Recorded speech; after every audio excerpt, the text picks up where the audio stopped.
세상 온갖 시험 내 마음을 흔들고 적한 원수들이 안팎에 있어나 주 나를 돌아보사 내 방패 되시고 내 옆에 계신 것을 늘 알게 하소서.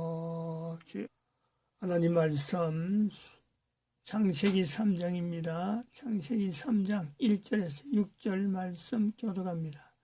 1절 말씀 제가 먼저 받들어 봉독드립니다.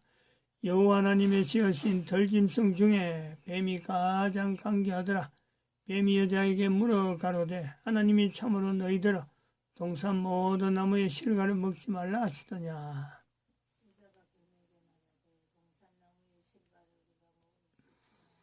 동산 중앙에 있는 나무의 실과는 하나님의 말씀에 너희는 먹지도 말고 만지도 말라 너희가 죽을까 하노라 하셨느니라. 너희가 그것을 먹는 날에는 너희 눈이 밝아 하나님과 같이 되어 선악을 알 줄을 하나님이 아심이니라.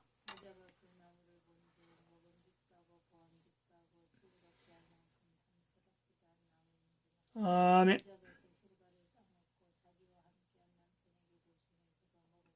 아멘.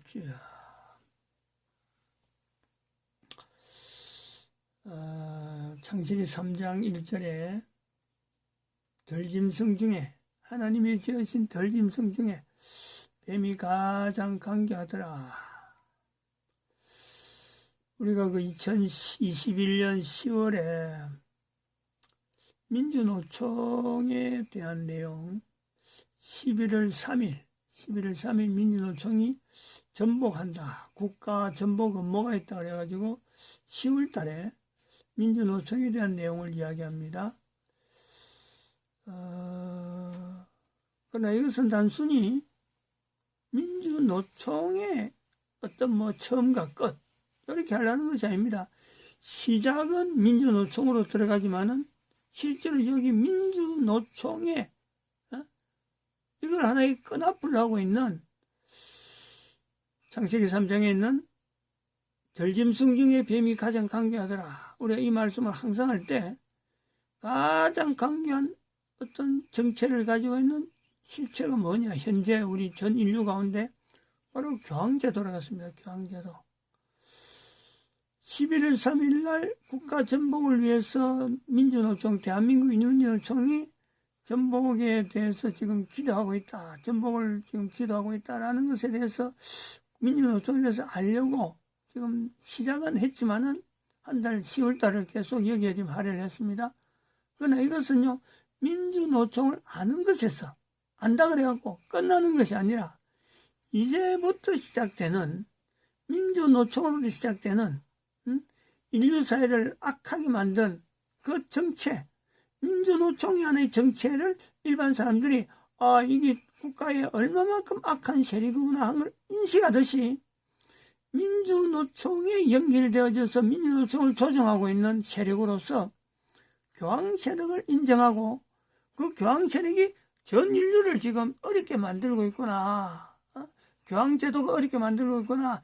이걸 찾아내는 것이요. 지금 여기 민주노총으로 시작되는 우리가 지금 10월 달에 나타낸다 하고 하는 거죠. 그래서 요 부분에 가출이라 하는 이런 표현을 어저씨 만들어내는 이 현대자동차의 그 주변에서 이런 말들이 나온다. 이거 앞으로 언론에서도 이게 쉽게 나오면서 이걸 결국은 하나님에 대한 모독을 하고 쓰려고 하는 이런 언어들이 나오는 자체가 바로 민주노총이 단순한 민주노총이 아니다.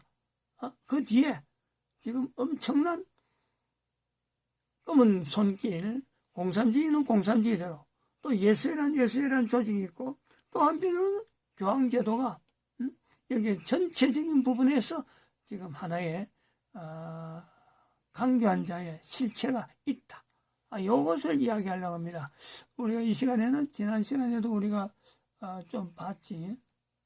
오늘은 세 번째 시간이 되는데 민노총이 대한민국을 망치고 있다 하는 이 내용, 나라티브에서 한 이 방송 세 번째입니다. 한번 들어보시죠. 그러면 왜 들어갑니까 거기를? 국민이 할 수 없는 일을 해달라고, 국가 전체의 미래를 위해서, 국민 전체 행복을 위해서 해달라고 국회의원을 뽑는 것이거든요. 그런 부분에 대해서 참 안타깝다는 생각이고요. 그리고 지금 민노총 팩트를 몇 가지 말씀드리면 얼마나 우리가 지금 위험한 상황에 있느냐. 민노총 얼마 전에 이 송영길 민주당 의원이요 황당한 주장을 했습니다. 이 지금 집 없는 사람들이 집 구하기 어렵고 전세도 구하기 어렵고 이런 문제 등등 있는데 뭐라 그랬냐면요. 송영길 의원이 앞으로 집값 이익 공유제라고 들어보셨어요?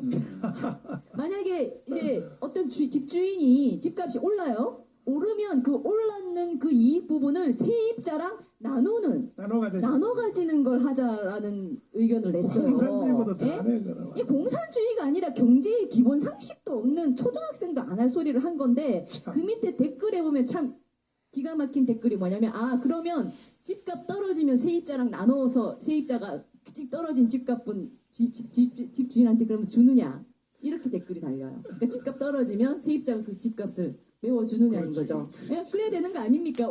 집값은 오를 수도 있고 내려갈 수도 있는데 올랐을 때 이익을 줘버리고 나면, 그러니까 뭐 길게 얘기할 필요도 없이 황당한 얘기인데요. 지금 민노총이 또 어떤 얘기를 하고 있냐면 대한민국 전체 주택의 50%를 국가가 소유해야 된다고 말하고 있어요. 그러니까 예? 이게 빨갱이 공산주의 사고가 아니면 안 되는 건데요. 지금 보시면 민노총이 올해 2021년도 투쟁 계획이란 걸 선포했거든요. 그 투쟁 계획에 기가 막힌 게 뭐냐면 아까 말씀드린 대로 대한민국 안에 전체 주택 50%를 국가가 소유해야 된다. 이게 근데 민노총하고 무슨 상관입니까? 이런 게 있고, 그 다음에 국방 예산을 삭감해야 된답니다. 이게 민노총하고 무슨 상관이 있습니까? 그러니까 없애버린다. 우리만 모르고 있죠. 민노총은 자신들이 노조 문제에만 관련된 단체라고 생각을 이미 안 합니다. 자기들이 대한민국 국가의 주인이라고 정권 권력자라고 생각하고 있어요. 그렇지 않고는 어떻게 민노총 2021년 계획에 주택 50% 국가 소유랑 국방 예산 삭감 이런 게 왜 들어갑니까?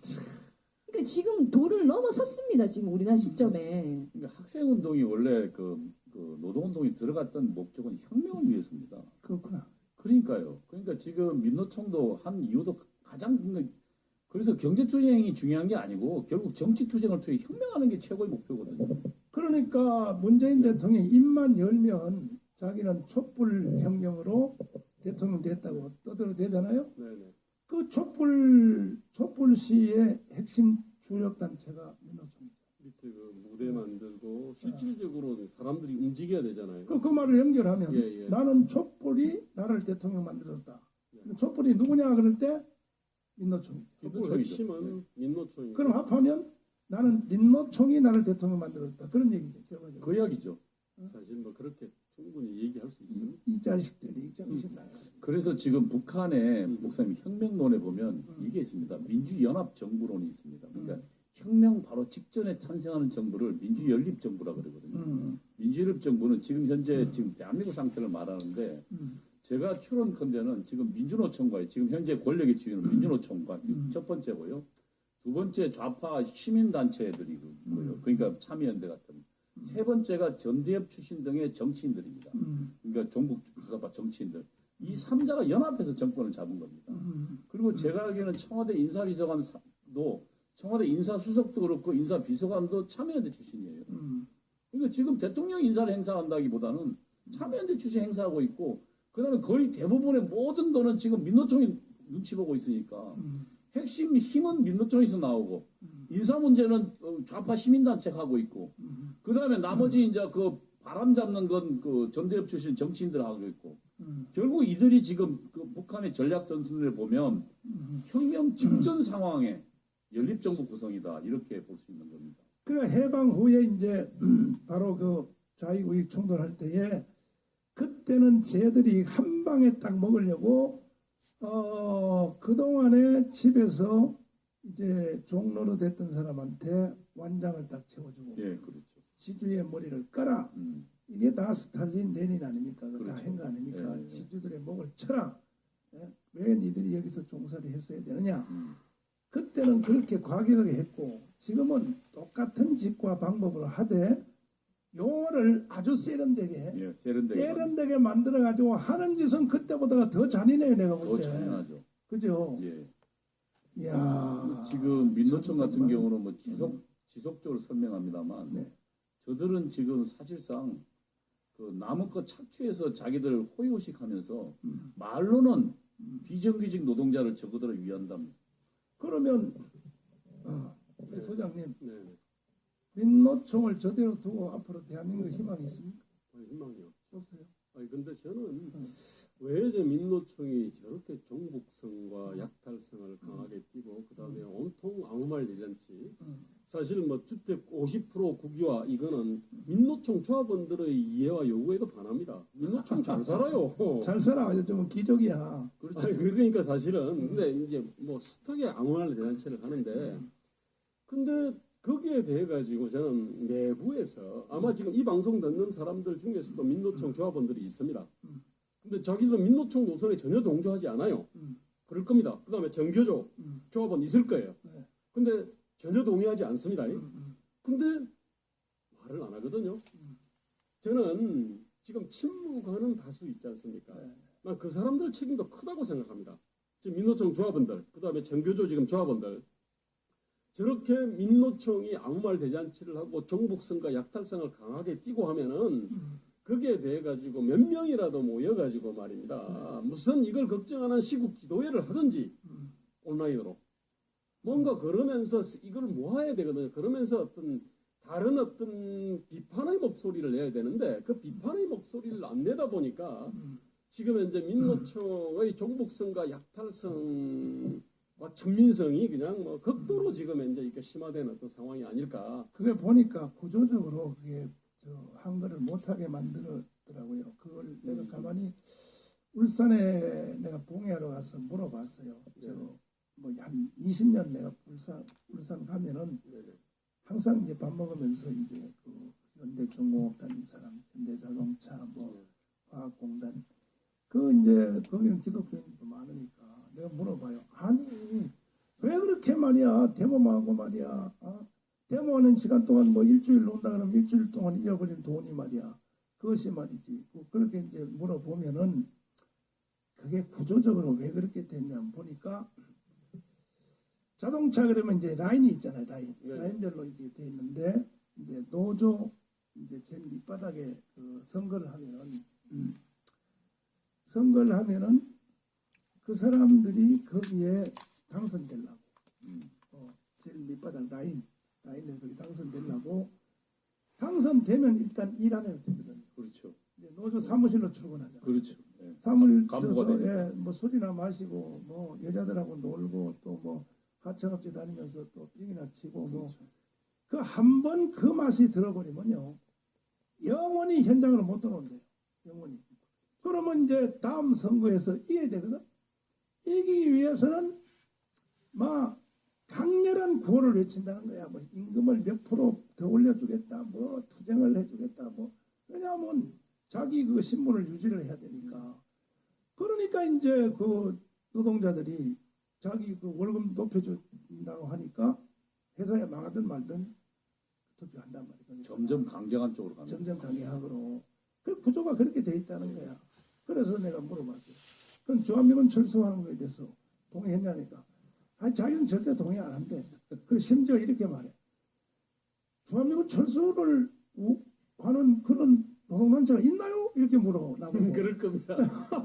아니 그래서 아니 집사님 그것도 모르고 여기 저 현대 다녔어 그랬더니 난 그런 거 없는 줄 아는데 그래서 서울에 한번 와봐. 서울에 와서 광화문 광장에 한번 나가봐. 홈페이지라도 민노총은 홈페이지에 주한미군 철수가 있어요. 그러니까 기가 막히지. 강릉에도 있습니다. 강령에도 있고 참나. 그다음에 그 한반도를 강점한 주한미군 모래자 이렇게 돼 있어요. 홈페이지에.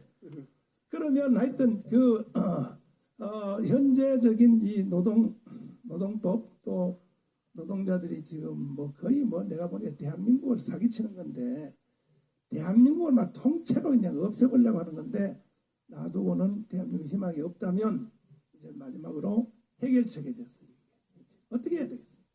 민노총을 없애버려. 우선 이제 없애려면 지금 현재 뭐 지속적으로 저희가 매주 화요일 날 이 토론합니다만 지금 너무 특권화된 민노총 특권을 없애는 쪽으로 가야 됩니다. 그러니까 우선 제가 볼 때는 재산권을 지키는 쪽으로 가야 돼요.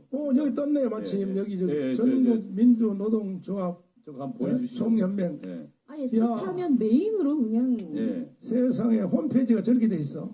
한미연합 군사훈련중단. 아니 그거하고 노동동하고 뭔 관계야? 아니 그러니까 2021년 계획이 국방 예상 삭감이니까요. 그러니까 자유국선 이야. 정부예요, 정부. 그러니까 이제 정확하게 알아야 되는 게 목사님 노동운동의 최종 목적지가 뭐냐면 혁명입니다. 혁명이구나. 이게 혁명이니까 그러니까 저들은 지금 자기의 원래 목적에 맞게 가고 있는 겁니다. 다시 구조를 설명하자면 북한이 학생운동권을 먹었고 학생운동권이 노동단체를 먹었고 민노총을 먹었고 민노총이 결국은 정부를 먹어서 그래서 자기는 촛불 시위로 대통령이 됐다고 이게 그러니까요. 아주 공식적으로 문재인이가 선언을 한다면 그러면 뭐 대한민국 전체가 다 지금 민노총한테로 다 넘어갔네요. 그러니까 민노총 해산하는 거에는 방법이 없습니다. 해산은 방법. 해산하는 방법이 여러 개 있는데 그러니까 아까 제가 다시 설명드리자면 어쨌든 지금 현재 가장 민노총이 싫어하는 게 뭐냐면 대체근로거든요. 네. 그다음에 직장 내 파업 못하게 하고 예? 대체근로 하게 하고 그다음에 지금 민노총이 갖고 있는 과도한 특권 해소하면 돼요. 그리고 그거와 똑같은 무기들이 우리 경영자들도 그러니까 사업을 운영하는 사람도 가질 수 있도록 그렇게 서로 공정 경쟁할 수 있도록 만들면 민노총 지금과 같은 짓 못합니다. 강재 변호사님, 민노총 어떻게 해결해야 되겠어요? 예, 지금 말씀 나오신 대로 노조도 그렇고요, 기업자도 그렇고요, 자유시장 경제의 원리를 채택하고 있는 우리 이 대한민국에서는 당사자라고 합니다. 당사자, 사적 당사자들. 그러면 양쪽이 무기가 대등해야 돼요. 그래야 서로가 폭주하지 않고 견제도 하면서 어쩔 수 없이 상호 협력과 상생도 하게 그렇지. 됩니다. 그렇게 해서 가장 그래도 이 자유시장 경제 하에서 가장 바람직한 서로가 살 수 있는 결과가 도출이 되는 것이거든요.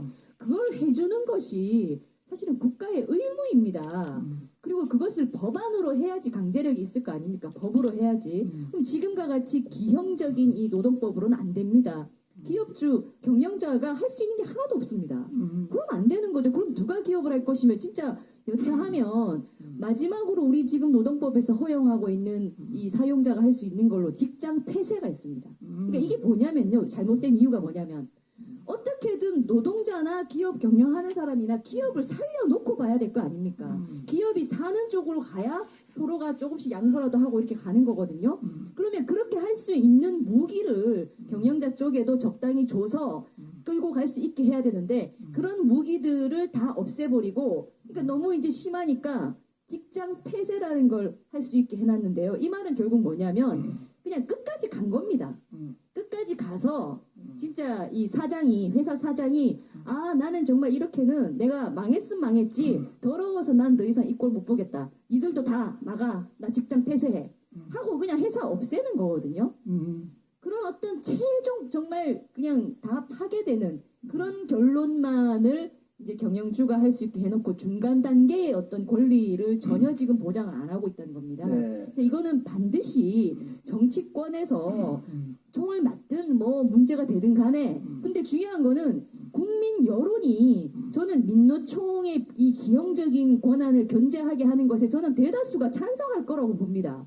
왜 민노총이 목소리는 크지만 숫자는 일반 국민들이 훨씬 많아요. 결국 이 적은 수의 민노총의 귀족적 권리를 계속 보장해주기 위해서 대다수의 국민들이 망하고 직장이 없고 청년들이 일할 곳이 없고 이렇게 되면 되겠느냐라고 하면 분명히 국민 여론은 돌릴 수가 있습니다. 이쪽에 유리하게. 그런 걸 거기에 대한 자신감을 가지고 뭐 이건 제가 봤을 때 팩트라고 보여지는데요. 그것에 자신감을 가지고 해야 할 일을 해야 된다는 겁니다. 제가 이제 일단은 그 민노총을 성토하다 보면요 노조 자체를 적대시 해버릴 수 있거든요. 제가 볼 때 그런 자세로 나가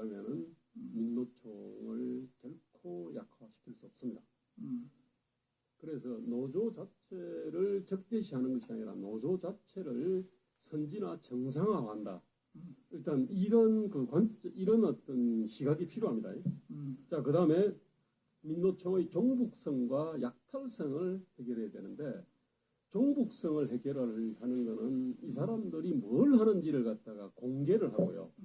그리고 다수가 사람들이 관심을 보이고 그게 조그만 그 종북성에 대해서 어떤 항의하는 그런 것만 있으면요, 이 종북성 자체는 많이 약화될 겁니다. 그런데 그렇죠. 문제는 민노총 조합원들도 깨닫게 되겠죠. 예, 잘 몰라. 음.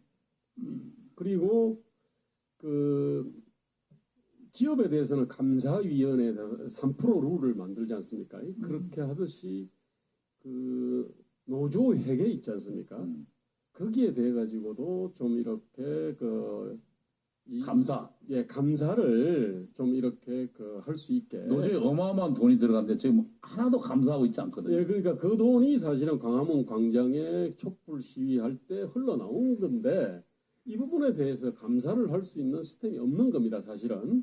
이를테면 이제 그건 작은 어떤 개선이에요. 그건 다수의 동의도 받을 겁니다. 이제 문제는 약탈성인데, 그 부분이 이제 무기의 어떤 대등성이지 않습니까? 그게 이제 대체근로 허용 문제, 사업장 점거 금지, 이제 이게 이 글로벌 스탠다드를 갖다 이렇게 적용을 하면 이제 되는 거거든요. 또 하나는 먼저 선진적이고 정상적인 노조 있잖아요. 예, 그런 노조, 그게 결국은 직무에 따른 어떤 근로 조건의 표준이 있지 않습니까? 이거를 이제 정하는 게, 이게 원래 노조의 본령인데, 선진국 노조도 다 그렇게 돼 있습니다. 근데 한국에는 이런 노조가 별로 없거든요. 그래서 이런 어떤 선진화되어 있는 노조, 정상적인 어떤 노조 운동을 또 일으키는 그런 작업도 필요합니다. 우리 이범 씨, 국민 노조 있지 않습니까? 그게 이제 그런 시도 중에 하나인데, 현재로서는 보니까 좀 사상 이념이라든지 뭐 이런 것들이 좀 조금 흐릿한 측면들이 있는데요. 어쨌든 뭔가 이 선진적인 노조를 만들어 보려고 하는 그런 시도들도 병행이 돼야 된다고 생각해요. 자, 지금 이렇게 보면은 일단 대충 이렇게 정돈해 보면은 이 민노총을 현재대로 두면 반드시 이미 나라가 망했고, 그렇죠. 앞으로도 망할 수밖에 없다. 근데 민노총에 대해서요, 사실 말을 시민단체도 그렇고 정당도 그렇고 아무도 말을 못해. 100만이나 되는데 목사님. 겁먹어가지고. 예, 돈도 있고. 겁먹하지 말고 못해. 지금 여기 명호부대 댓글 중에서 명호부대가 아까 댓글 오는 거 보니까 이 미얀마만도 못한 대한민국 국민이라 그랬습니다. 얘기를 받아가지고 아이고. 난 저 댓글이 아주 쏙 들어오네. 근데 민노총에 대해서 겁을 먹는 한 가지 이유는 진짜 현실적으로 민노총의 이 핵심 사람들의 폭력성입니다. 실제로 우리 국민들도 언론 기사 보면서 속으로 분노는 하지만 동시에 두려움도 생기는 거거든요. 민노총의 핵심 간부가 어떤 기업주라든지 누구누구를 어디 집단으로 두들겨 패서 뭐 이가 나가고 이렇게 된 기사들이 몇 번 있었는데요. 그리고 경찰을 뺨을 때리고 이런 것들이 나가면 나갈수록 국민들이 분노와 동시에 사실은 두려움도 느끼게 됩니다. 왜냐? 그렇게 했더니 심지어 불법 시위를 그냥 막고 서 있는 경찰한테 비키라고 막 깃대기를 그 앞에서 막 때렸는데도 구속이 안 돼요. 미친 거죠. 경찰도 경찰 간부들도 정신 나간 거죠. 저는 이런 말을 하면 뭐 늘 내가 그 소리를 극울한 소리를 듣는데, 나는 삼성의 그 노동 정책이 맞다고 생각해. 삼성이 무노조 지금까지. 예? 그 이병철 그 창업자가 절대로 삼성은 노조를 절대 만들지 마라. 유언인데, 근데 그렇다고 해서 삼성이 노조가 있는 현대보다가 노동자들한테 더 잘해주잖아요. 훨씬 낫죠. 삼성이. 그렇잖아요. 세계 최고의 대우죠. 뭐. 그래서 삼성은 뭐냐 하면은 노조 만들지 말아라. 그리고 노조 만들어서 데모하지 마라. 그 데모하는 시간에 일을 하면 그 돈을 너희들에게 더 주겠다 해서 삼성이 세계적 기업 됐고 가장 노동자들에 대해서 삼성이 월급 적게 주는 게 아니잖아요. 근데 얼마나 이 저 젊은이들이 이게 자기 모습이냐 하면은 그런 삼성이 노조합 만들고 노동조합 운영하면서 드는 비용을 실제로 아주 회사가 직접 처우 개선을 더 잘해야겠다 해서 왔는데 그렇다면 젊은이들이 처음에 직장 들어갈 때 삼성에 안 들어가야 되지. 삼성에. 그래 삼성 들어가려고 난리잖아요. 그렇죠. 다. 네. 그래 삼성처럼 노조를 다 없애버려야 돼. 아예. 다 그러니까 없애버리고. 이제 제가 그렇게 보기에는- 하면은 민노총 강화됩니다. 아니 근데 노조 자체를 없애려고 제가 보기에는 이렇습니다. 사실은 그러니까 가장 좋은 건 과거에 이제 민노총 같은 이런 그 노조 운동의 핵심 배경은 뭐냐면 과거 이제 자본주의 초반에 이제 그들의 자본가들의 압도적인 힘을 바탕으로 약자인 근로자들을 뭔가 좀 착취했던 사례가 있었거든요. 그것 때문에 생겼죠. 아니 나는 그것을 노조가 하는 모든 기능을 그 노동부 장관 있잖아요. 네. 정부가 해야 된다고 생각해요. 그러니까 예를 들어서 이 저 기업주가 예를 들어서 뭐 노동경찰 때린다든지 아니면 언어 폭력을 한다든지 하면은 노동부에다 고발해가지고 국가가 그걸 해결해 주면 돼요. 지금 노동부 하고 있어요. 그런데 노사가 왜 필요하냐 말이야 그것들. 그러니까 이제 가장 핵심적인 어쨌든 과거의 노동자와 그다음 기업자의 대립 구조 그 패러다임은 과거 패러다임이거든요. 근데 지금은 노동자들의 지금 착취가 문제고 약탈이 문제이기 때문에 네. 지금 현재는 노조를 감시하고 노조를 약화하는 그쪽으로 가야 됩니다. 정책이. 자 마지막 발언 한번 해보는데 왜 지금 우리나라 대기업 더하기 과거에는 중소기업이 다 나갔는데 외국으로 이제는 뭐 대한민국의 기둥들이 다 나가려고 지금 뭐 현대만 해도 그렇고 삼성도 그렇고 지금 뭐 SK도 그렇고 전체가 외국으로 이동을 다 하고 있지 않습니까? 예, 최근 투자 안 하고 있습니다. 그 여기서 정신 안 차리면 노동자들 다 망하잖아요 결과적으로. 그럼요. 이번에 삼성 저 잡아놓으니까 미국에서 삼성 미국으로 오라고 자꾸 손짓하니까 삼성이 간다고 했잖아요. 그러니까 미국 안에서도 또 경쟁 붙었잖아요. 텍사스에서 오라 그래요. 예, 각 주에서 뭐 뉴욕에서 뉴욕에서 오라고 땅 공짜로 다 줄 테니까. 예. 이거라 뭐 세금도 감면해 주겠다. 노조가 밑에서부터 이렇게 기업을 갖다가 네. 괴롭힌다 그러면은 우리 사법부와 정부, 특히 민주당 정부는 그 기업 활동을 하는 사람들이 마치 그 교도소 담당 일을 걸어가는 신세로 만들어 버렸거든요. 네. 그 기업주를 처벌하는 법이 너무 많아서 몇천 개가 이번에 되거든요. 통과된 거 그거 뭡니까? 중대재해기업처벌법도 있고요. 말도 안 되는 소리지. 그다음에 뭐 근로기준법에도 뭐 노동관계법에도 기업주를 처벌하는 조항이 굉장히 많이 있습니다.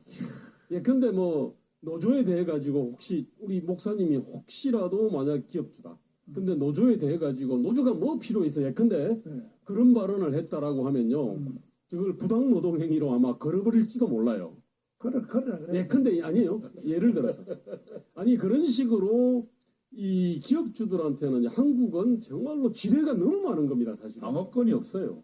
아니 그러다 보니까 그 기업주들이 한국에서 사업부를 갖다가 할 의욕을 갖다 말려버리고 고용을 갖다 할 의욕을 날려버리는 거는 노조뿐만 아니라요. 노조의 어떤 철학 가치와 그 다음에 이 성리학적 가치를 갖다가 그대로 받아 아는 법관들, 공무원들 이런 것들이 그냥 뭐 지금 대한민국을 지배하고 있으니까요. 그래서 이 문제의 뿌리 있지 않습니까? 네. 뿌리의 핵심에 민노총이 있는 것은 사실인데요. 민노총과 철학과 가치를 공유하는 그러한 사람들이 사법부라든지 정부라든지 이런데 특히 정치권에 굉장히 두텁게 있습니다. 이 전체를 갖다가 정리를 해야 되는데 이게 간단하게 이렇게 정리가 되지는 않을 거예요. 그렇지만 저는 선거를 제대로 하면은 얼마든지 저는 해결할 수 있다고 생각합니다. 선거를 제대로 하면 이번에 서울시 마치겠습니다. 기도드립니다.